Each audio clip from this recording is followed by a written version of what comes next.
Okay friends, तो હવે continue કરીએ આગળ. તો પ્રીવિયસ વિડીયો લેક્ચરથી આપણે જોતા હતા સ્થાનીય ન્યૂનતમ, સ્થાનીય મહત્તમ, વૈશ્વિક ન્યૂનતમ, વૈશ્વિક મહત્તમ. પછી એના આપણે સેમ્પલ એક્ઝામ્પલ બી મેં તમને કરાવેલા હતા, બરાબર. તો ઘણી લાંબી મેથડ હતી, ઘણી લેન્ધી પ્રોસેસ હતી, અને એમાં જાતે મેં અમુક એક્ઝામ્પલ ચૂઝ કરેલા અને એ એક્ઝામ્પલ મેં તમને કરાવેલા હતા, બરાબર. આ રહી તમારી મેથડ, બરાબર. આ મેથડને આધારિત આપણે દાખલા ગણેલા હતા. પણ આ મેથડમાં એક એરર હતી. કઈ એરર હતી? એરર તો નહીં કહેવાય, બટ એક પ્રોબ્લેમ હતો, બરાબર. આપણે જે બે એક્ઝામ્પલ ગણેલા એમાં સીધી રીતે, બરાબર, સીધી સાદી રીતે એક્ઝામ્પલ થઈ ગયેલો, કોઈ પ્રોબ્લેમ નહીં આવેલો, બરાબર. તો આ મેથડ f'(x) શોધવાનો, f'(x) બરાબર 0 લેવો, નિર્ણાયક બિંદુ લાવવાના, f'(x) શોધવાનું, અને ત્યારબાદ f'(x)માં વારાફરતી નિર્ણાયક બિંદુ મૂકતા હતા તો આપણે ક્યાં તો >0 ક્યાં તો <0 મળી જતો હતો. એક પણ દાખલામાં આપણો =0 નહીં આવેલો. તો =0 આવે ત્યારે શું છે? તો ત્યારે આ કસોટીનું નામ શું છે? દ્વિતીય વિકલિત કસોટી. કેમ? બીજા વિકલિત પર આપણે પ્રોસેસ કરીએ છીએ ને અહીંયા. તો આ કસોટી ત્યારે નિષ્ફળ જાય છે. ક્યારે? જ્યારે તમારું નિર્ણાયક બિંદુ તમે f'(x) માં મૂકો છો અને તમારો જવાબ જો 0 આવે છે તો તમારી કસોટી એ સ્થાનીય ન્યૂનતમ અને મહત્તમ શોધવામાં નિષ્ફળ જાય છે. તો આવી સિચ્યુએશનમાં તમારે બીજી કસોટી લેવી પડશે, બરાબર. આ કસોટીનું નામ હતું દ્વિતીય વિકલિત કસોટી, અને બીજી કસોટી છે જેનું નામ છે પ્રથમ વિકલિત કસોટી, જે આજે આપણે આ વિડીયો લેક્ચરમાં ભણીશું અને પછી એના અમુક દાખલા પણ જોઈશું. તો ખાસ સાંભળો, આ મેથડ જે કરેલી એ મેથડમાં આપણે જે બે દાખલા કરેલા એ તમને પ્રેક્ટિસ માટે મેં એવા ચૂઝ કરેલા કે જેથી સિમ્પલ ઓપ્શનમાં આ બધા સ્ટેપ તમને ખબર પડી જાય, બરાબર. તમને બધા સ્ટેપ ખબર પડે એ પર્પઝથી એ મેં બે દાખલા લીધેલા. એ બે દાખલા તમારી ટેક્સ્ટબુકના છે જ નહીં, પણ એ બે દાખલા એવા છે જે ખાસ પૂછી શકાય એવા છે, એને આધારિત છે તમારી ટેક્સ્ટબુકમાં દાખલા, બરાબર. પણ એ દાખલા એટલે ચૂઝ કરવામાં આવેલા કે આ જે બધા અઘરા સ્ટેપ હતા, આટલી લેન્ધી પ્રોસેસ હતી, એ આખી લેન્ધી પ્રોસેસ તમને ખબર પડી જાય. પણ આ આખી લેન્ધી પ્રોસેસમાં એક પ્રોબ્લેમ હતો આપણો, એ આ હતો જે આપણા દાખલામાં આવ્યો જ નથી કે f'(c1) બરાબર 0 આવ્યો તો એમ કહી દીધું કે કસોટી તો નિષ્ફળ ગઈ, બરાબર. કસોટી તો નિષ્ફળ ગઈ, પણ કસોટી નિષ્ફળ ગઈ તો શું થઈ ગયું? આ બિંદુ આગળ સ્થાનીય ન્યૂનતમ કે મહત્તમ મૂલ્ય તો મને જોઈએ ને. આ બિંદુ આગળ સ્થાનીય ન્યૂનતમ કે મહત્તમ મૂલ્ય તો મને જોઈએ. તો એ શોધવા માટે જે નવી કસોટી છે એ નવી કસોટીનું નામ છે પ્રથમ વિકલિત કસોટી. તો જ્યારે તમારી દ્વિતીય વિકલિત કસોટી નિષ્ફળ જાય ત્યારે પ્રથમ વિકલિત કસોટીથી આપણે ચેક કરવું પડશે સ્થાનીય ન્યૂનતમ છે કે સ્થાનીય મહત્તમ છે. એવું જરૂરી નથી કે પ્રથમ વિકલિત કસોટી બી એમાં સફળ જાય, પ્રથમ વિકલિત કસોટી બી એમાં નિષ્ફળ જઈ શકે. નિષ્ફળ જાય તો કંઈ નહીં, પછી અહીં આ બિંદુ આગળ એને સ્થાનીય ન્યૂનતમ કે મહત્તમ મૂલ્ય મળતું નથી એમ કરીને દાખલો ત્યાં પૂરો, બરાબર. પણ આપણે ચેક તો કરવું જ પડે પ્રથમ વિકલિત. જો દ્વિતીય વિકલિત કસોટી નિષ્ફળ જાય તો પ્રથમ વિકલિત કસોટીથી ત્યાં આપણે ચેક કરવા જવું પડે કે સ્થાનીય ન્યૂનતમ મૂલ્ય મળે છે કે નથી મળતું. તો પોઈન્ટ જુઓ, સ્થાનીય ન્યૂનતમ અને મહત્તમ શોધવાની રીતમાં જ્યારે f'(c1) બરાબર 0, તો મેં તમને સ્ટેપમાં હમણાં જ સમજાવ્યું પહેલાં આપણી મેથડમાં, જ્યારે f'(c1) બરાબર 0 હોય ત્યારે કસોટી નિષ્ફળ જાય છે. તો જ્યારે f'(c1) બરાબર 0 ત્યારે તમારી દ્વિતીય વિકલિત કસોટી નિષ્ફળ જાય છે. આથી સ્થાનીય ન્યૂનતમ અને મહત્તમ મૂલ્ય શોધવા માટે પ્રથમ વિકલિત કસોટીનો આપણે ઉપયોગ કરવો પડશે. તો પ્રથમ વિકલિત કસોટી શું છે? તો આપણે એમાં શું જોયેલું કે ભાઈ પ્રથમ વિકલિત તો તમે મેળવેલું જ છે ને પહેલા સ્ટેપમાં, તો રેડીલી અવેલેબલ છે જ, બસ એની પર જ પ્રોસેસ કરવાની છે આપણે. પ્રથમ વિકલિત તો તમે શોધેલો જ છે, એ અવેલેબલ છે, એની પર જ પ્રોસેસ કરવાની છે. તો શું પ્રોસેસ કરવાની એ સમજો. તો પ્રથમ વિકલિત કસોટી શું કહે છે? તો ધારો કે x બરાબર c એવું બિંદુ છે કે જેથી f'(c) બરાબર 0 એટલે કે તમારી દ્વિતીય વિકલિત કસોટી નિષ્ફળ રહી, બરાબર. x બરાબર c એવું બિંદુ છે કે જેથી F" બરાબર 0 મળ્યો અને તમારી દ્વિતીયક વિકલિત કસોટી નિષ્ફળ રહી. તો હવે આપણે એને પ્રથમ વિકલિત કસોટીથી સ્થાનીય ન્યૂનતમ અને મહત્તમના સ્ટેપ જોઈશું. તો એમાં 4 કેસ છે. તો અહીંયા x બરાબર c બિંદુ આગળ નિષ્ફળ ગઈ ને, x બરાબર c બિંદુ આગળ નિષ્ફળ ગઈ ને, તો પહેલાં તમારે લેવાનું x tends to c plus. બાળકો, આ મેં તમને ઘણી વખત કીધું છે કે ભાઈ જિંદગીભર યાદ રાખજો. આ વસ્તુ એવી છે જે તમારો સાથ છોડવાની નથી. કઈ વસ્તુ મેં તમને સમજાવેલી? જસ્ટ અ મિનિટ, એક રફ પેજ લઉં. તો મેં તમને લક્ષ એટલે કે લિમિટ ચેપ્ટરમાં આ વસ્તુ તમને એક્સપ્લેન કરેલી. લક્ષ એટલે કે લિમિટ ચેપ્ટરમાં મેં તમને આ વસ્તુ એક્સપ્લેન કરેલી કે x ટેન્ડ્સ ટુ 0 પ્લસનો મતલબ ઓલવેઝ x ગ્રેટર ધેન 0. બરાબર. અને આનો મતલબ શું? એક્સની કિંમત 0ની નજીક પણ 0 નહીં. Same way x tends to 0 minus આવતું હતું, તો એનો મતલબ થતો હતો x લેસ ધેન 0. એક્સની કિંમત 0ની નજીક પણ 0 નહીં, પણ આ વળી એક્સની કિંમત 0 કરતાં નાની. આમાં બી એક્સની કિંમત 0ની નજીક પણ 0 નહીં, પણ એક્સની કિંમત 0 કરતાં મોટી થાય. બરાબર. તો આ બે વસ્તુ મેં તમને ત્યારે કીધેલું, કાયમી યાદ રાખજો. તો એના પરથી જ આજે આપણે આવી વસ્તુ છે કે x tends to c plus છે. તો x ટેન્ડ્સ ટુ c પ્લસનો મતલબ શું થાય? તો કે x greater than 0, sorry x greater than c. બરાબર. x greater than c. અને x ટેન્ડ્સ ટુ c માઇનસનો મતલબ શું થાય બાળકો? x less than c. Okay. આનો મતલબ x ગ્રેટર ધેન c, આનો મતલબ x લેસ ધેન c થાય. બરાબર. ચાલો, તો અહીંયા ધ્યાન આપો. કેસ 1, જો x tends to c plus, બરાબર, જો x tends to c plus હોય તો એનો મતલબ શું? x greater than 0. તો તમારે x tends to c plus એટલે કે c કરતાં જરીક જ મોટી c બિંદુ છે. ધારો કે અહીંયા c બરાબર 1 છે, તો 1 કરતાં જરાક જ મોટી, તો 1 કરતાં જરાક જ મોટી એટલે 1.1 માટે ચેક કરવાનું. કોને? f'(x) ને. તો f'(x) માં તમારે 1.1 મૂકીને ચેક કરવાનું. જો ગ્રેટર ધેન 0 આવે એટલે કે ધન આવે તો કંઈ નહીં, એને પડ્યો રહેવા દો. પછી x tends to c minus મૂકવાનું, એટલે કે xની કિંમત c કરતાં નાની. માની લઈએ કે અહીંયા c બરાબર 1 છે, તો 1 કરતાં જરાક જ નાની એટલે 0.9 લેવાની. 0.9 તમારે f'(x)માં મૂકવાનું અને જવાબ લાવવાનો અને ચેક કરવાનો ધન છે કે ઋણ છે. માની લઈએ કે એ જવાબ લેસ ધેન 0 એટલે કે ઋણ આવ્યો. તો અહીંયા આનો અર્થ શું થયો? કે તમારું મૂલ્ય ધનથી લઈને ઋણ થયું. તમારું મૂલ્ય ધનથી લઈને ઋણ થયું. તો જ્યારે આ પ્રમાણેની લિમિટ મૂકવાથી પહેલાં x tends to c plus, ત્યારબાદ x tends to c minus, આ વેલ્યુ મૂકવાથી જો તમારી f'(x)ની કિંમત ધનથી ઋણ થતી હોય તો f(x)ને x બરાબર c આગળ સ્થાનીય મહત્તમ મૂલ્ય મળે. યાદ રાખજો, ધનથી ઋણ થાય તો શું મળે?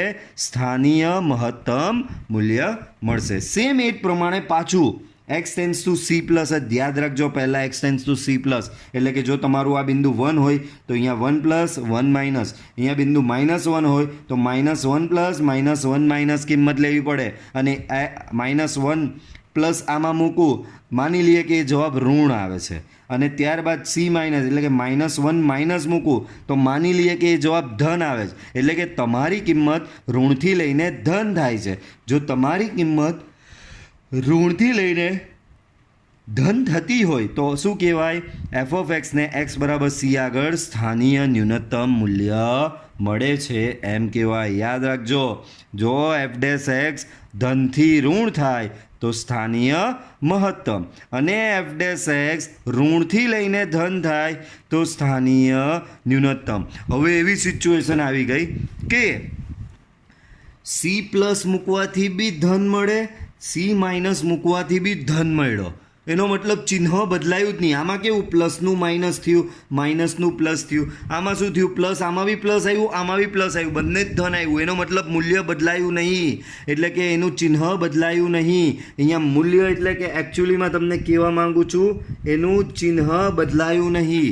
તો જ્યારે આવું ચિહ્ન બદલાય નહીં તો અહીં સ્થાનીય મહત્તમ કે ન્યૂનતમ ન મળે. હવે કન્ફર્મ આન્સર થઈ ગયો આ કે ભાઈ બહુ થયું. હવે આ દાખલામાં આ બિંદુ આગળ સ્થાનીય સ્થાનીય ન્યૂનતમ કે મહત્તમ મળશે જ નહીં. સેમ એવું x tends two C plus મૂકવું અને તમારો એફ ડેશ એક્સનો જવાબ લેસ ધેન 0 આવે, અને સેમ એ જ પ્રમાણે x tends two C minus મૂકવું અને એફ ડેશ એક્સનો જવાબ લેસ ધેન 0, એટલે કે બંને કિસ્સામાં ઋણ આવે, એટલે કે ચિહ્ન નહીં બદલાય, તો એફ એક્સને એક્સ બરાબર સી આગળ સ્થાનીય ન્યૂનતમ કે મહત્તમ ન જ મળે.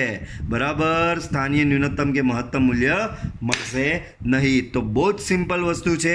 એક ઉદાહરણ લઈ લઈએ. માની લઈએ કે એક્સ બરાબર 1 આગળ તમને એફ ડબલ ડેશ 1 બરાબર 0 મળ્યો. એક્સ બરાબર 1 આગળ તમને એફ ડબલ ડેશ 1 શું મળ્યો? અહીંયા 0 મળ્યો, એટલે કે દ્વિતીય વિકલિત કસોટી નિષ્ફળ રહી. તો તમે શું કરશો? એક્સ ટેન્સ ટુ 1 પ્લસ, બરાબર, એટલે 1.1 જેવી વેલ્યુ આમાં મૂકશો. માની લઈએ કે એ જવાબ ધન આવ્યો. પછી અહીંયા એક્સ ટેન્સ ટુ 1 માઇનસ, બરાબર, એટલે 1 કરતાં નાની કિંમત મૂકવાની, એટલે કે 0.9 લઈ લઈએ. 0.9 એફ ડેશ એક્સમાં મૂકવાથી માની લઈએ કે જવાબ તમારો લેસ ધેન 0 આવ્યો, એટલે કે ઋણ આવ્યો. તો અહીંયા તમારું ચિહ્ન ધનથી લઈને ઋણ થયું, ને જ્યારે ચિહ્ન ધનથી લઈને ઋણ થાય ત્યારે એફ એક્સને એક્સ બરાબર સી આગળ સ્થાનીય મહત્તમ મૂલ્ય મળશે. સેમ એ જ પ્રમાણે અહીંયા માની લઈએ કે એક્સ ટેન્સ ટુ 1 પ્લસ એટલે 1 કરતાં થોડું મોટું, એટલે કે 1.1 મૂકવાથી એફ ડેશ એક્સ તમારો લેસ ધેન 0, એટલે કે ઋણ આવ્યો.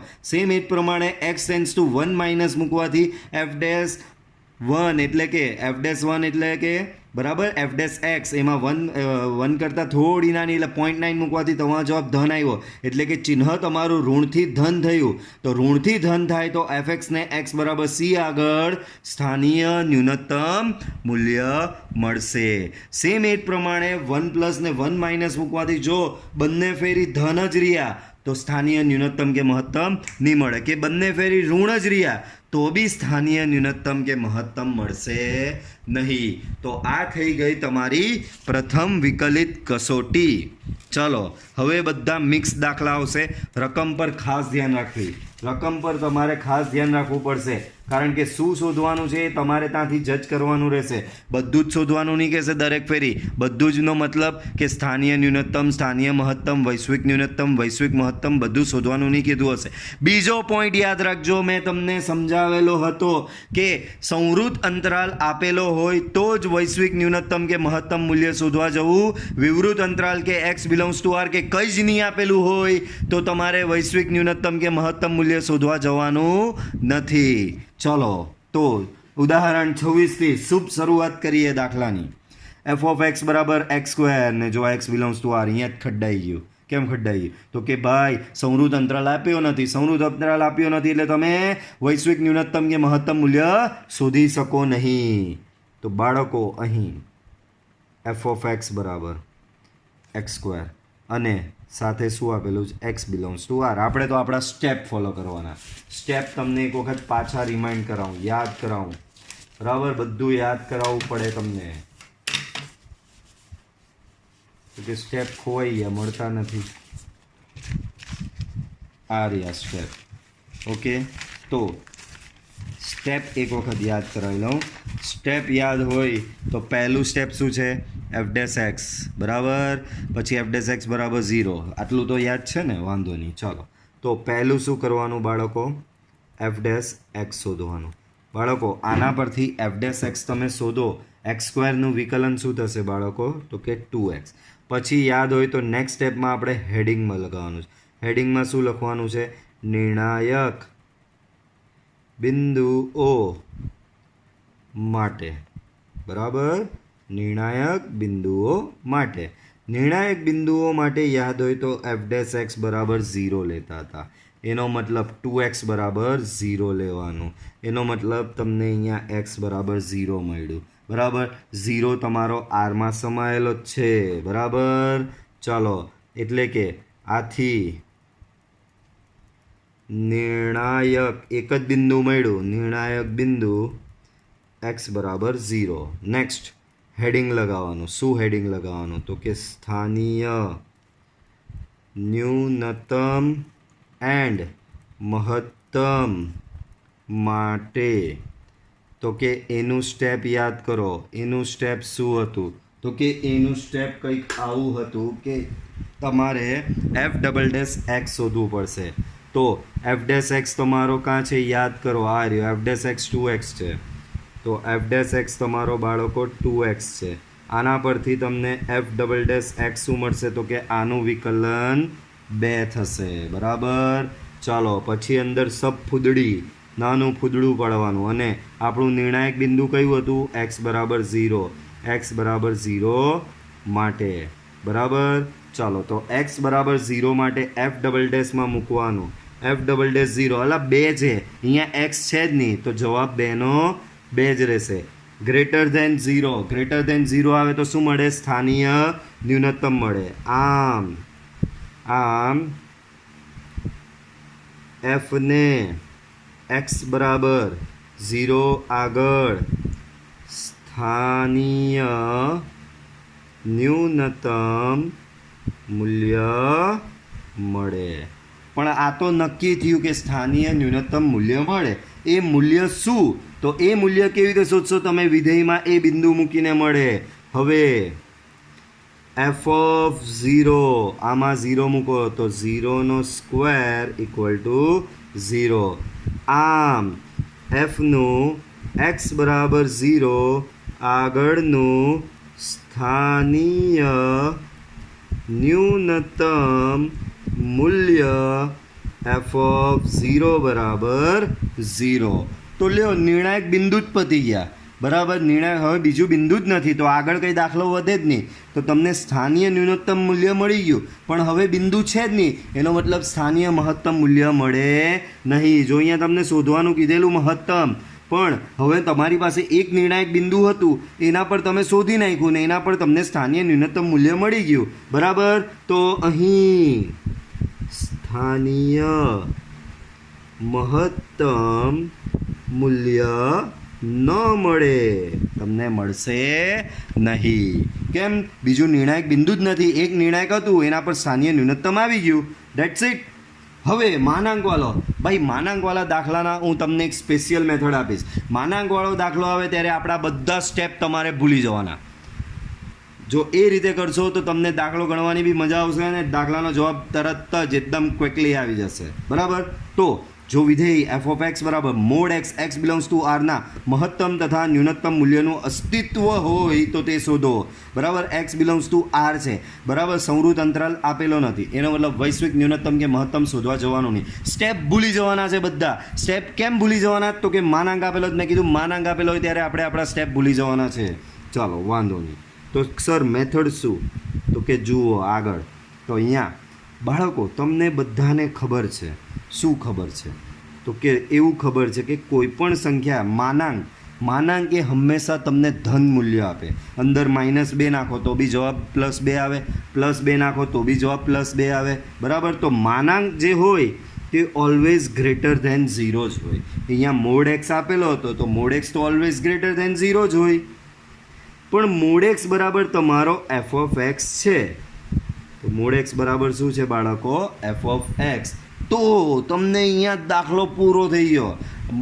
આ શું તમને કહેવા માંગે છે ખબર પડે છે? કઈ આ તમને એવું કહેવા માંગે છે કે એફ ઓફ એક્સનું મૂલ્ય 0 અથવા 0 કરતાં મોટું હોય. ભાઈ કોઈકનું મૂલ્ય એમ કે મારું મૂલ્ય 0 અથવા 0 કરતાં મોટું હોય તો મારું નાનામાં નાનું એટલે કે ન્યૂનતમ મૂલ્ય શું? તો કે 0. બરાબર. આ એફ એક્સનું મૂલ્ય ગ્રેટર ધેન ઇક્વલ ટુ 0 છે, એનો મતલબ એફ એક્સનું ન્યૂનતમ મૂલ્ય શું થશે? 0 થશે. તો આમ એફ એક્સનું ન્યૂનતમ મૂલ્ય ઇક્વલ ટુ 0. પણ કયા બિંદુ આગળ 0? આમાં જુઓ કેવું લખેલું છે એકદમ પ્યોર સ્પષ્ટ શબ્દમાં કે એફનું એક્સ બરાબર 0 આગળનું સ્થાનીય ન્યૂનતમ મૂલ્ય એફ ઓફ 0 બરાબર 0. તો આપણને સ્થાનીય ન્યૂનતમ અહીંયા ચાલો વ્યવસ્થિત ઓર લખું. સ્થાનીય બરાબર. આમ એફ ઓફ એક્સનું સ્થાનીય ન્યૂનતમ મૂલ્ય 0. પણ ભાઈ કયા બિંદુ આગળનું? આ તો તમે સર સ્થાનીય ન્યૂનતમ મૂલ્ય લે પણ સર બિંદુ શું? તો હવે ભાઈ સ્થાનીય ન્યૂનતમ મૂલ્ય શું આવ્યું એફ ઓફ એક્સનું? તો એફ ઓફ એક્સનું સ્થાનીય ન્યૂનતમ મૂલ્ય 0 આવ્યું. એનો મતલબ મોડ એક્સ બરાબર 0. એનો મતલબ મોડ એક્સ 0 ક્યારે હોય? તો કે એક્સ બરાબર 0 માટે જ મોડ એક્સ 0 થાય. તો લ્યો તમને બિંદુ બી મળી ગયું, મૂલ્ય બી મળી ગયું. બિંદુ બી એક્સ બરાબર 0 ને મૂલ્ય બી 0. આમ એફ ઓફ એક્સનું એક્સ બરાબર 0 આગળનું સ્થાનીય ન્યૂનતમ મૂલ્ય એફ ઓફ 0 બરાબર 0. હવે મહત્તમની વાત કરું તો બાળકો આ તો શું કહે છે કે તમારો એફ ઓફ એક્સ 0 અથવા 0 કરતાં તો મોટો જ છે. અરે મોટો એટલે કેટલો મોટો? તો કે વૈધાત કરે છે. ગ્રેટર ધેન ઇક્વલ ટુ 0 નો મતલબ શું? ઇન્ફાઇનાઇટ સુધી જયાત કરે. એનો મતલબ એનું સ્થાનીય મહત્તમ મૂલ્ય અસ્તિત્વ ધરાવતું નથી. તો વળી f of x greater than equal to 0 હોવાથી ભાઈ 0 કરતાં મોટો, પણ કેટલો મોટો એ તો કીધું જ નથી. તો આ વસ્તુ ક્યાં સુધી જઈ શકે? ઇન્ફાઇનાઇટ સુધી જઈ શકે. એટલે કે f of x greater than 0 હોવાથી એફ ઓફ એક્સનું સ્થાનીય મહત્તમ મૂલ્ય ન મળે. બરાબર, સ્થાનીય મહત્તમ મૂલ્ય મળશે નહીં. ચાલો આગળ વધીએ. હવે આ આપણું આટલું પૂરું થયું. Next page. F of x બરાબર એક્સ, એક્સ બિલોંગ્સ ટુ બાળકો વિવૃત અંતરાલ 0 થી 1 આપેલો, પાછો વિવૃત. વૈશ્વિક માટે તો સંવૃત જોઈએ, તો આમાં બી વૈશ્વિક શોધવાનું નથી, માત્ર સ્થાનીય સુધીની પ્રોસેસ છે. ચાલો તો દાખલાની શરૂઆત કરીએ. અહીં એફ ઓફ એક્સ બરાબર એક્સ તથા એક્સ બિલોંગ્સ ટુ વિવૃત 0 થી 1. ચાલો પહેલું સ્ટેપ બધાને યાદ. પહેલું સ્ટેપ શું છે બાળકો? F dash x. તો કે એક્સનું વિકલન 1. લ્યો કેટલું ગરીબડું થઈ ગયું આ તો બિચારું. નિર્ણાયક બિંદુઓ માટે, તો નિર્ણાયક બિંદુઓ માટે દાખલો આમાં જ જોજો ને, પૂરો થઈ જવાનો છે. નિર્ણાયક બિંદુઓ માટે આપણે એફ ડેશ એક્સ બરાબર 0 લઈએ. એનો મતલબ 1 બરાબર 0. જે 1 બરાબર 0 શક્ય બને કોઈ દાડો? જે શક્ય નથી. અને શક્ય નથી, જે શક્ય નથીનો મતલબ શું? તમને નિર્ણાયક બિંદુ મળશે નહીં. આમ નિર્ણાયક બિંદુનું અસ્તિત્વ નથી. એટલે નિર્ણાયક બિંદુ જ નહીં મળ્યા તો સ્થાનીય ન્યૂનતમ અને મહત્તમ ક્યાં શોધવા જવાનો? આથી એફનું સ્થાનીય મહત્તમ કે ન્યૂનતમ મૂલ્ય ન મળે. બરાબર. ચાલો નેક્સ્ટ. વિધેય એફ ઓફ એક્સ બરાબર આના સ્થાનીય મહત્તમ તથા સ્થાનીય ન્યૂનતમ મૂલ્ય શોધો. બાળકો આમાં કોઈ અંતરાલ કે કશું આપ્યું નથી, એટલે માત્ર સ્થાનીય જ શોધવાના છે. બરાબર. ચાલો તો અહીં એફ ઓફ એક્સ બરાબર x³ - 3x + 3 આપેલું છે. પહેલું સ્ટેપ બધાને ખબર, એફ ડેશ એક્સ. કેમ? ચેપ્ટરનું નામ વિકલિતના ઉપયોગો, તો વિકલન વગર તો આગળ વધવાનું જ નથી. બરાબર. તો પહેલું સ્ટેપ શું છે તે મેં શોધી દીધું, એફ ડેશ એક્સ. ચાલો આનું વિકલન કરો, તો આનું વિકલન અહીંયા 3x² - 3 ને 3નું વિકલન 0. નેક્સ્ટ સ્ટેપ, નિર્ણાયક બિંદુઓ માટે. બરાબર. તો બાળકો નિર્ણાયક બિંદુઓ માટે એફ ડેશ એક્સ બરાબર 0 લેવાનું. બરાબર. તો એફ ડેશ એક્સ બરાબર 0 લ્યો, એનો મતલબ 3x² - 3 બરાબર 0. એનો મતલબ 3 કોમન કાઢો તો 3 × x² - 1 બરાબર 0 થશે. 3 તો કેન્સલ આઉટ થઈ જાય. એનો મતલબ x² - 1 બરાબર 0 અને x બરાબર તમને મળશે ±1. આમ અહીંયા તો કોઈ અંતરાલ આપેલો નથી, એટલે ચેક કરવા જવાનું જ નહીં. ડાયરેક્ટ જે આવ્યા એ તમારા નિર્ણાયક બિંદુ.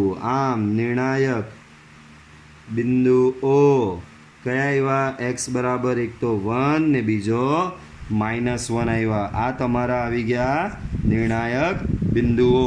ચાલો દાખલાને આગળ વધારીએ. હવે તો પાછળની સાઈડ ગણીએ. નિર્ણાયક બિંદુઓ આવી ગયા.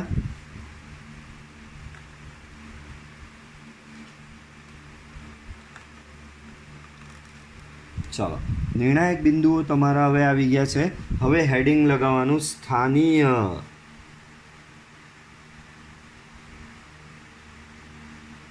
ન્યૂનતમ કે મહત્તમ એન્ડ મહત્તમ માટે. તો એના માટે આપણે દ્વિતીય વિકલિત શોધવો પડે. તો પ્રથમ વિકલિતથી શરૂઆત કરીએ, એફ ડેશ એક્સ. ચલો, એફ ડેશ એક્સને યાદ કરીએ. તો કે એફ ડેશ એક્સ તમારો કંઈક આવેલો આવો 3x² - 3, 3x² - 3 આવો તમારો એફ ડેશ એક્સ આવેલો હતો. ચાલો, દ્વિતીય વિકલિત લઈએ. તો એફ ડબલ ડેશ એક્સ બરાબર આનું વિકલન કરશો તો બાળકો એ થશે 6x. ચાલો, હવે સબફૂદડું પાડીને પહેલું નિર્ણય. તો હવે અહીંયા તમે જોયું કે એફ ડબલ ડેશ એક્સ તમારો 6x આવ્યો. ત્યાર પછીના સ્ટેપ યાદ હોય તો આપણે આમાં બધા નિર્ણાયક બિંદુઓ મૂકતા હોઈએ છીએ. તો સબફૂદડું પાડો અને લખો પહેલું નિર્ણાયક બિંદુ x બરાબર 1 માટે. x બરાબર 1 તમે મૂકશો એફ ડબલ ડેશમાં, તો આમાં 1 મૂકો તો મૂક્યો, તો અહીંયા થશે 6 × 1, 6 × 1 જવાબ આવ્યો 6. અને આ જવાબ છે તે તમારો ગ્રેટર ધેન 0 છે. તો આપણા સ્ટેપ્સ પ્રમાણે જો ગ્રેટર ધેન 0 હોય તો શું કહેવાય? સ્થાનીય ન્યૂનતમ કહેવાય. એનો મતલબ x બરાબર 1 આગળ, એફને x બરાબર 1 આગળ સ્થાનીય ન્યૂનતમ મૂલ્ય મળે. આ કિંમતનું તો કોઈ જ કામ નથી, માત્ર આ કિંમત નક્કી કરવા માટે છે. ધન છે કે ઋણ છે એ જ જોવાનું. આ કિંમત આગળ કશે કામમાં નહીં આવવાની કે તમારા જવાબમાં કશે જ નહીં આવવાની. આનું મહત્ત્વ જ નથી. આનું મહત્ત્વ એટલું જ ધન કે ઋણ નક્કી કરવા માટે. ધન હોય તો સ્થાનીય ન્યૂનતમ અને ઋણ હોય તો સ્થાનીય મહત્તમ. તો આ તો તમે માત્ર નક્કી કર્યું કે સ્થાનીય ન્યૂનતમ મૂલ્ય મળે, પણ એ મૂલ્ય કેટલું? આ તો માત્ર નક્કી થયું કે સ્થાનીય ન્યૂનતમ મૂલ્ય મળે, પણ એ મૂલ્ય કેટલું? તો એ કેવી રીતે મળશે? તમારા મૂળ વિધેયમાં x બરાબર 1 મૂકવાના. તો f ઓફ 1, તો આ મૂળ વિધેય તમને યાદ કરાવું પાછું. મૂળ વિધેય આ રહ્યું x³ - 3x + 3. તો x³ - 3x + 3 માં xની જગ્યાએ 1 મૂક્યો તો મને જવાબ મળ્યો 1. તો આ જે જવાબ આવ્યો એ તમારું શું કહેવાય? સ્થાનીય ન્યૂનતમ મૂલ્ય. અને કેટલું કહેવાય? 1 કહેવાય. બરાબર, તો મેં લખી દીધું. આમ એફનું x બરાબર 1 આગળનું સ્થાનીય ન્યૂનતમ મૂલ્ય f ઓફ 1 બરાબર 1. તો આ તમારું પહેલું નિર્ણાયક બિંદુ પૂરું થયું. આપણા બે નિર્ણાયક બિંદુ હતા, એક 1 ને એક -1.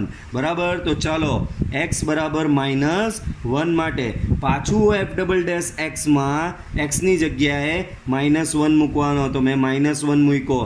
6 × x, 6 × -1 જવાબ આવશે -6. -6 < 0. અને સ્ટેપ્સ પ્રમાણે જો <0 આવે તો શું મળે? સ્થાનીય મહત્તમ મૂલ્ય મળશે તમને. <0 આવે તો શું મળે? સ્થાનીય મહત્તમ મૂલ્ય મળે. બરાબર, તો આ તો ખાલી નક્કી થયું કે સ્થાનીય મહત્તમ મૂલ્ય મળે. એ મૂલ્ય કેટલું? તો એને તમારે પાછું તમારા ઓરિજિનલ વિધેયમાં, બરાબર, ઓરિજિનલ વિધેયમાં f ઓફ -1 તો થશે -1³ યાદ કરો. ઓરિજિનલ વિધેય શું હતું? તો કે ઓરિજિનલ વિધેય x³ - 3x + 3 હતું. તો ઓરિજિનલ વિધેયમાં મૂકું -1³ - 3 × -1 + 3, -1³ -1 અહીંયા +3, બાજુમાં બી +3. તો 3 + 3 6 -1 that is 5. બરાબર, તો આ તમારું આવ્યું સ્થાનીય મહત્તમ મૂલ્ય. આમ એફનું x બરાબર -1 આગળ, બરાબર, આગળનું સ્થાનીય મહત્તમ મૂલ્ય f ઓફ -1 બરાબર 5. બરાબર, આને હાઇલાઇટ કરી દેવાનું અને આ ન્યૂનતમ મૂલ્ય જે આવ્યું એને હાઇલાઇટ કરી દેવાનું. બરાબર, તો દાખલો તમારો આ રીતે થશે. ચાલો, હવે એના પછીના દાખલામાં શું કીધું છે એ જુઓ. તો કે વિધેય આપેલું છે તમને આ ને જે સંખ્યાઓ આગળ સ્થાનીય ન્યૂનતમ અને મહત્તમ મૂલ્ય હોય તે સંખ્યાઓ શોધો. માત્ર સંખ્યાઓ શોધવાની કીધી છે, તો હું સંખ્યાઓ શોધી લઈશ, પણ તમારે લોકોએ સ્થાનીય ન્યૂનતમ અને સ્થાનીય મહત્તમ બી શોધવાનું છે. ચાલો હું જ શોધી આપીશ, વાંધો નહીં. આપણે આને પાર્ટીશન પાડી દઈએ. ચાલો, તો વિધેય તમને આપેલું છે અહીંયા એફ ઓફ એક્સ બરાબર 2x³ minus 6x² plus 6x plus 5. પહેલું સ્ટેપ બધાને ખબર એફ ડેશ એક્સ, તો અહીંયા થશે 3 દુ ને 6x², અહીંયા થશે 6 દુ 12x વત્તા 6 બરાબર. નેક્સ્ટ સ્ટેપ નિર્ણાયક બિંદુઓ માટે, નિર્ણાયક બિંદુઓ માટે એફ ડેશ એક્સ બરાબર 0 લેવાનું. Date means 6x² minus 12x plus 6 બરાબર 0. સો 6 કોમન કાઢું તો થશે તમારું x² માઇનસ 2x પ્લસ 1 બરાબર 0. Therefore 6x minus 1 whole square બરાબર 0 બરાબર. 6 તો કેન્સલ થઈ ગયો, એનો મતલબ x માઇનસ 1નો સ્ક્વેર બરાબર 0, એનો મતલબ x માઇનસ 1 બરાબર 0. ધેરફોર x બરાબર 1. આમ તમારું નિર્ણાયક બિંદુ આવી ગયું. નિર્ણાયક બિંદુ x બરાબર 1 થશે. નેક્સ્ટ સ્ટેપ હેડિંગ લગાવવાનું. શું હેડિંગ લગાવવાનું? સ્થાનીય ન્યૂનતમ એન્ડ મહત્તમ માટે. ચાલો, તો સ્થાનીય ન્યૂનતમ અને મહત્તમ માટે પહેલું step F double dash x શોધવાનું. તો પહેલાં એફ ડેશ એક્સને યાદ કરો. એફ ડેશ એક્સ છે તમારો 6x² માઇનસ 12x પ્લસ 6. આના પરથી તમે શોધો એફ ડબલ ડેશ એક્સ.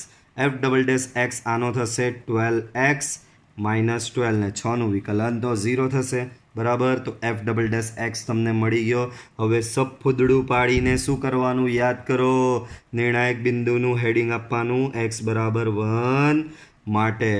બહુ જ સરસ દાખલો આવ્યો. x બરાબર 1 માટે એફ ડબલ ડેશ એક્સમાં x બરાબર 1 મૂકો. અહીંયા 1 મૂકું તો જુઓ શું ગંભીર વસ્તુ થઈ રહી છે.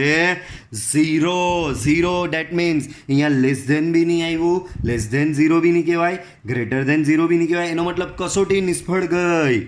આમ દ્વિતીય વિકલિત કસોટી નિષ્ફળ રહી.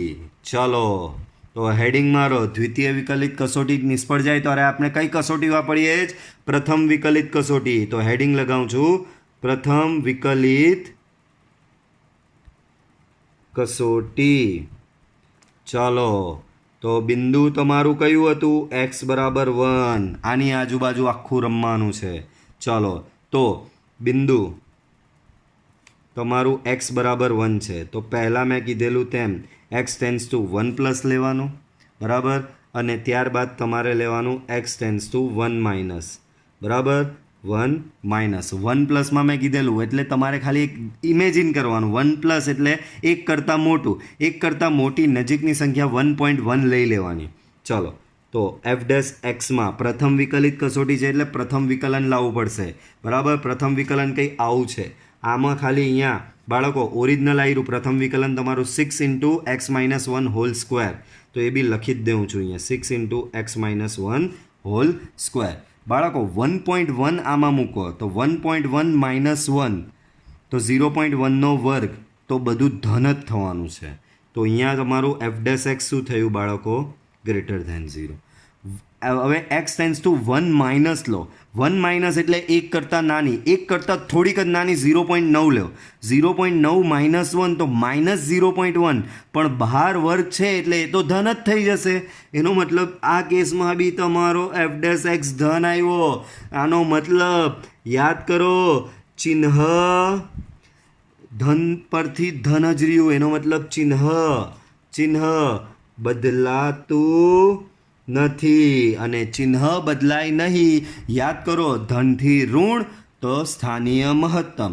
ઋણથી ધન તો સ્થાનીય ન્યૂનતમ. પણ ચિહ્ન બદલાય નહીં. આથી x બરાબર 1 આગળ. આ પ્રથમ વિકલિત કસોટી બી નિષ્ફળ ગઈ.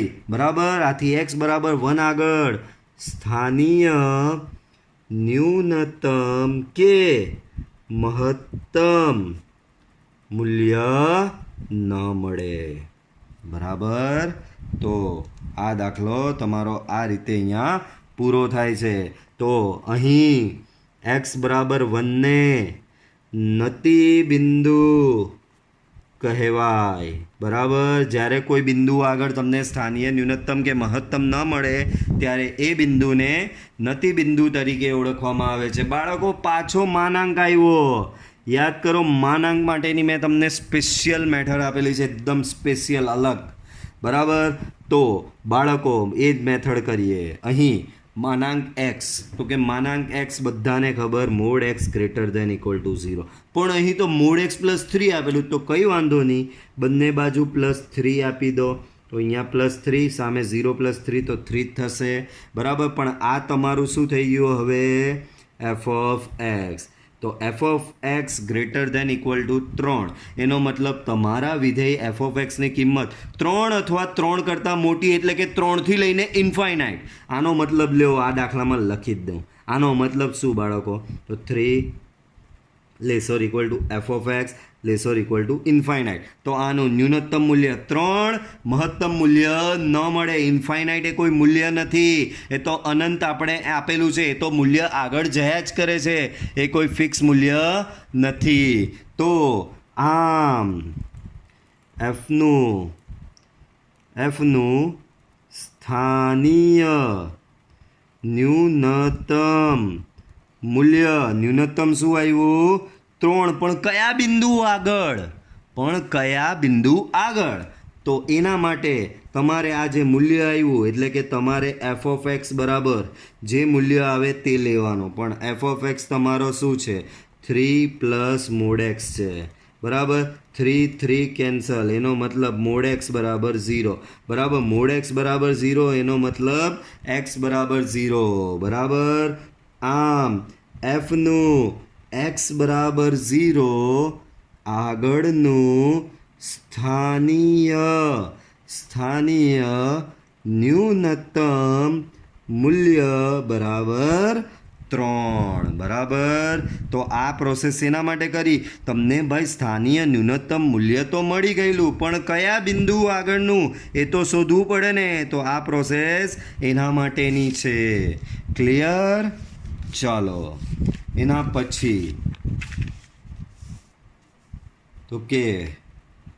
પછી હવે થોડા લાંબા દાખલા ચાલુ થાય છે. વિડીયો આપણો લાંબો જઈ શકે એમ છે, તો વાંધો નહીં. આ વિડીયો પૂરતું આપણે આટલું રાખીએ છીએ. બાકીનું આગળનું હવે નેક્સ્ટ વિડીયોમાં જોઈશું. Till then good bye. અને જો વિડીયો પસંદ આવ્યો હોય તો વિડીયો પ્લીઝ લાઇક કરો. તમે વિડીયો લાઇક કરતા નથી. બરાબર. નહીં પસંદ આવ્યો હોય તો કંઈ લખો કે સર નથી પસંદ આવ્યો, પણ પસંદ આવ્યો હોય તો લાઈક કરો. ઓકે. અને ચેનલને સબસ્ક્રાઈબ કરો. ઓકે. ચલો bye. See you in next lecture.